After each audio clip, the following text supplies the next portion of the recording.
आज मैं आप लोगों को सेफ्टी बेल्ट के बारे में बताने जा रहा हूँ, क्योंकि हम लोग का यहाँ पे हाइट पे काम चल रहा है और हाइट पे काम करने के लिए हम लोग को क्या जरूरत है?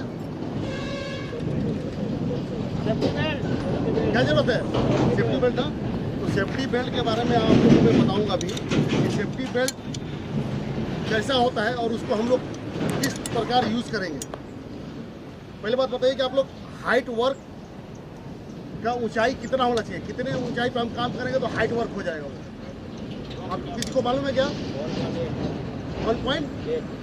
1.8। अभी यहाँ पे कितना ऊंचाई पे काम चल रहा है? 4 मीटर। 1.8 से हाइट के ऊपर काम चल रहा है ना, तो ये हाइट वर्क हो गया। तो यहाँ पे आप लोग को क्या यूज़ करना चाहिए, क्या पहनना चाहिए अपने सेफ्टी के लिए? Safety belt. तो सेफ्टी बेल्ट को आप लोग कैसे चेक करोगे कि ये हमारा सेफ्टी बेल्ट प्रॉपर सही है कि नहीं है? उसमें क्या क्या पॉइंट आप लोग देखोगे पहनने से पहले? भाई सेफ्टी बेल्ट क्यों पहनता आदमी? क्योंकि बचने के लिए। तो बचने से पहले भाई जो मटेरियल आप यूज़ करोगे, जो सेफ्टी बेल्ट यूज़ करोगे, उसको चेक करोगे। भाई चेक करोगे तभी ना पहनोगे कि सही है कि नहीं। अगर खराब, अगर डैमेज, अगर सेफ्टी बेल्ट पहन लोगे, ऊपर गए, हाइट पे काम किए, अगर फिसल गए, गिर गए, तो फिर वो कोई फ़ायदा नहीं है सेफ्टी बेल्ट पहनने का। तो उसको चेक करने आना चाहिए। क्या क्या पॉइंट उसमें चेक करेंगे हम, उसके बारे में मैं आपको बताने वाला हूँ। पहले बात, सेफ्टी बेल्ट में आपको ये बक्कल चेक करना है। क्लैंप जो चेक करना है वो जंग लगा नहीं होना चाहिए। उसका ये जो लॉक सिस्टम है वो प्रॉपर ढंग से काम करना चाहिए, ईजिली वे में आप उसको क्लैंपिंग कर सकें। अगर ये सही कंडीशन में है तो ठीक है, यूज़ कर सकते हैं। दूसरा, इसको क्या बोलते हैं? इसको मालूम है क्या? लैनियार्ड। हाँ, इसको चेक करेंगे ये कटा हुआ है कि नहीं, प्रॉपर सही है कि नहीं।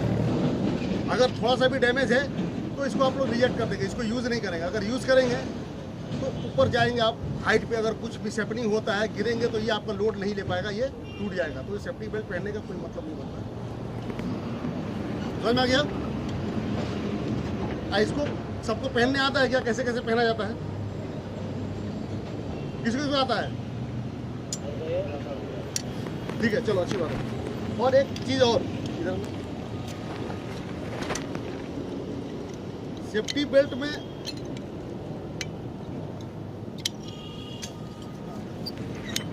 ये चीज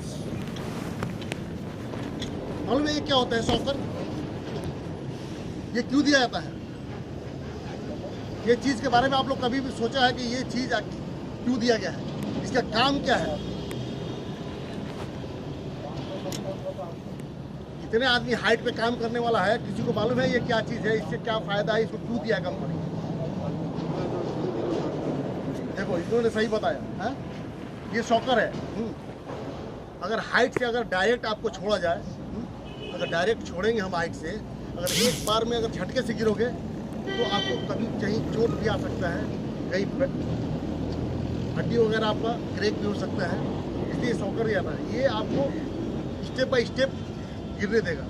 आप अगर हाइट से गिरे तो एक बार ये शॉकर पूरा डायरेक्ट नहीं जाएगा, ये कोई खुलेगा, फिर झटका लगेगा, फिर दोबारा खुलेगा। इससे क्या होगा? आपका लोड का कैपेसिटी हो जाएगा ना, बढ़ जाएगा। बटेगा कि नहीं बटेगा? उससे आपका चोट और किसी चीज़ का हानि होने से बचाएगा ये। ठीक है, इसका काम ये होता है। दूसरा चीज़, ये डबल क्लेम क्यों दिया गया? आप लोग को कभी दिमाग में आया है बात कि डबल क्लेम क्यों दिया गया? सिंगल क्लेम अगर रहेगा तभी हमारा काम चलेगा, लेकिन डबल क्लेम क्यों दिया? कोई बताएगा क्या? हाँ? ठीक है, नहीं दूसरा सामान लेगा। अगर ये दोनों रस्सी को एक ही क्लेम में दे देंगे तो फिर हाँ? गलत नहीं। देखो आप बोला कि ये संभाल लेगा, दूसरा टूटेगा, दूसरा संभाल लेगा। अगर दोनों रस्सी को एक ही में बांध देते हैं तो मजबूती आएगी उतना ही, लेकिन दोनों का अलग अलग देने का मकसद क्या है? ये दोनों क्लेम क्यों दिया गया है सेफ्टी बेल्ट में? कभी आप लोगों ने ध्यान दिया, कभी सोचा क्यों दिया गया है? कोई भी बताओ, पुराना आदमी आप बताओ। फंसाने के लिए दिया है? फंसाने के लिए क्यों मतलब अलग क्यों फंसाएंगे आप? टूटा पड़ा तो संभाल लगा। आगे बढ़ने लगेंगे तो एक क्लेम फंसा के फिर दूसरा देखो वो लड़के ने सही बताया। ये दो एक्चुअल में क्या होता है ना, एक प्लेटफॉर्म से दूसरे प्लेटफॉर्म पे जाने के लिए एक यहाँ पे फंसा दिए। अगर दूसरे प्लेटफॉर्म पे जाओगे, अगर वहाँ पे एंकरिंग नहीं करोगे, अगर डायरेक्ट दोनों निकाल लोगे तो नीचे फॉल डाउन कर दोगे, तुम्हारा सेफ्टी बेल्ट पहनने का कोई मतलब नहीं बनता है। अगर कहीं एक प्लेस से दूसरे प्लेस जाना है, एक इधर लगा, दूसरा उधर फंसा लिए, उधर जाने के बाद फिर इसको खींच के इसको निकालना है, फिर उधर फंसाना है। अगर दोनों निकाल दोगे तो क्या मतलब, कोई मतलब नहीं। सेफ्टी बेल्ट पहन लिए, हाइट पे चले गए, कुछ अगर उसी टाइम अगर स्लिप करके गिर गए तो ये दो हुक देने का क्लेम का मतलब यही हो कि आपको एक प्लेस से दूसरे प्लेस पे जाने के लिए ये काम करता है। ठीक है, ये आपका वजन के लिए नहीं है, समझ में आया कि नहीं? ठीक है। और आप लोग एक और चीज बताता हूँ, कभी भी आप लोग कहीं भी काम कर रहे हो ना साइड पे, तो अपना वर्किंग प्लेस जो है ना, वर्किंग प्लेस जो एरिया है, उसको आप लोग प्रॉपर ढंग से साफ सुथरा रखो। साफ सुथरा ये रखना ना, मैं पूरा एकदम नीट एंड क्लीन झाड़ू मारने के लिए नहीं बोल रहा हूँ, जिससे आपका चोट लगने का ज़्यादा संभावना है। मटेरियल बहुत बड़ा, जहाँ भी कहीं भी काम करोगे ना, कहीं सरिया पड़ा है, कहीं पर सेटिंग प्लेट पड़ा है, कहीं पे पाइप पड़ा है, उससे क्या होगा ना, आप लोग उस क्षेत्र में काम करोगे और उस क्षेत्र में अगर कोई भी आदमी गिरता है तो चोट लगने का, एक्सीडेंट होने का संभावना ज़्यादा हो जाता है, बढ़ जाता है। अगर आपका एरिया जो साफ़ सुथरा रहेगा, अगर आप गिरेंगे भी तो चोट लगने का क्या होगा, संभावना कम रहेगा कि नहीं रहेगा। अगर कोई आदमी गिरेगा, अगर सामने मटेरियल पड़ा है, कोई स्टील पड़ा है, रॉड पड़ा है, कोई आपका पाइप पड़ा है, अगर गिरोगे तो क्या होगा, चोट ज़्यादा लगेगी।